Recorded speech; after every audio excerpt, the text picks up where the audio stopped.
Bharatiya Janata party बहुत ही होशियार party है। हरियाणा हारी हुई जगह पर उन्होंने सरकार बना ली। महाराष्ट्र में लोगों को रोजगार और नौकरी मिलती थी, आज महाराष्ट्र के कारखाने यहां से छीन करके गुजरात भेजे जा रहे हैं। महाविकास आघाड़ी में एमवीए में समाजवादी पार्टी ने 12 सीटें मांगी हैं और हम वो लोग हैं जो कभी कभी कम सीटों पे भी संतुष्ट हो जाते हैं। हरियाणा की गलती हमें नहीं दोहरानी है, हरियाणा में जो हारे हैं उन्हें गलती नहीं दोहरानी है। और क्योंकि भारतीय जनता पार्टी बहुत ही होशियार पार्टी है, हरियाणा हारी हुई जगह पर उन्होंने सरकार बना ली, इसलिए हम लोगों को सावधान रह करके और अपने वोट को बचा के भी रखना है। क्योंकि बीजेपी के लोग जानते हैं महाराष्ट्र की सरकार अगर नहीं बनी तो दिल्ली की सरकार चली जाएगी, और महाराष्ट्र की सरकार इसलिए नहीं बनेगी क्योंकि महाराष्ट्र में लोग रोजगार और नौकरी करते थे, महाराष्ट्र में लोगों को रोजगार और नौकरी मिलती थी, आज महाराष्ट्र के कारखाने यहां से छीन करके गुजरात भेजे जा रहे हैं। जो प्रतिमा लगी थी छत्रपति शिवाजी महाराज को न केवल महाराष्ट्र के लोग बल्कि पूरे देश के लोग उन्हें मानते हैं, पूजते हैं, हमारे उत्तर प्रदेश के लोग भी मानते हैं। सोचिए उनके स्मारक में, उनकी प्रतिमा में ये घपले कर रहे हैं, तो महाराष्ट्र की जनता ये अपमान कभी स्वीकार नहीं करेगी। महाराष्ट्र की जनता इसको अपना सम्मान का चुनाव भी समझ रही है। आप बार बार कह रहे हैं दिल्ली का सरकार जाएगा, क्या कुछ कारण या कुछ चल रहा है क्या दिल्ली के सरकार जाने के लिए? नहीं, देखिए महाराष्ट्र की जाएगी तो दिल्ली की भी जाएगी। जैसे महाराष्ट्र की सरकार इन्होंने हत्या ली खोखे से, डरा करके और संस्थाओं से दबाव बनवा करके, तो जब महाराष्ट्र की जाएगी और दिल्ली की भी सरकार, इनकी अपनी सरकार नहीं है, वो भी सहयोगी सरकार है। पता नहीं वो दो साथी कब चले जाएं या कब उनका साथ छोड़ दें।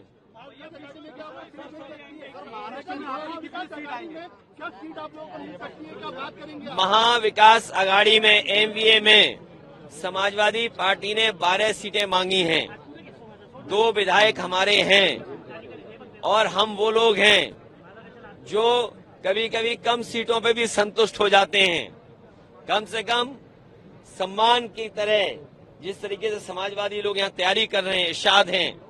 कल हम लोग मालेगांव थे, क्या ऐतिहासिक कार्यक्रम था, बारिश के बाद भी लोग हटे नहीं, गए नहीं। तो ऐसे तमाम सीटें हैं जिनकी जानकारी हमने दे दी, जहां पार्टी मजबूत है उनकी सीटें भी हमने घोषित कर दी।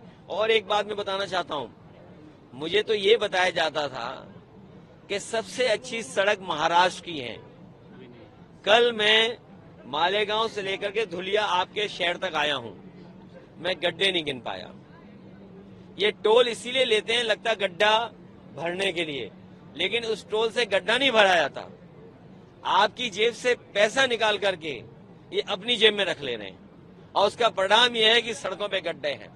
हमारे यहाँ उत्तर प्रदेश में जो सड़कें बनी हैं उसमें आप हवाई जहाज उतार सकते हैं, और जिस समय समाजवादी लोगों ने सुकोई, मिराज और हरक्यूलिस सड़क पे उतारा था, उसी समय देश के प्रधानमंत्री जी, देश के सड़क मंत्री ने ये कहा था कि हम ऐसी 30 हाईवे बनाएंगे जिन पर हवाई जहाज उतर सकता है।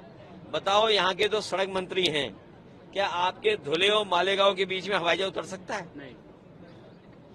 गड्ढे से बच जाओ तभी कुछ हो पाएगा। सर क्या अखिलेश यादव जी को लीडरशिप भूमिका में देखेंगे महाराष्ट्र में? लीडरशिप भूमिका में देखिए, समाजवादी पार्टी का संगठन है।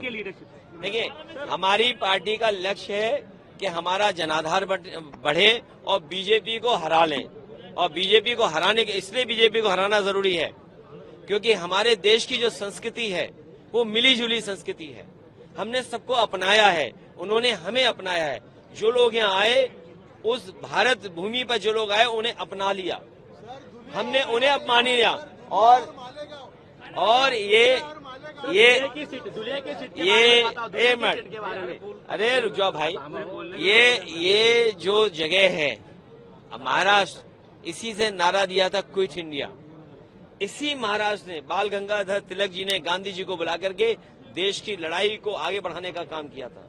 तो महाराष्ट्र का संदेश देश की राजनीति को बदलने वाला संदेश होगा। ये महाराष्ट्र का ऐतिहासिक चुनाव है, और हमारे यहाँ पर प्रत्याशी इरशाद भाई हैं।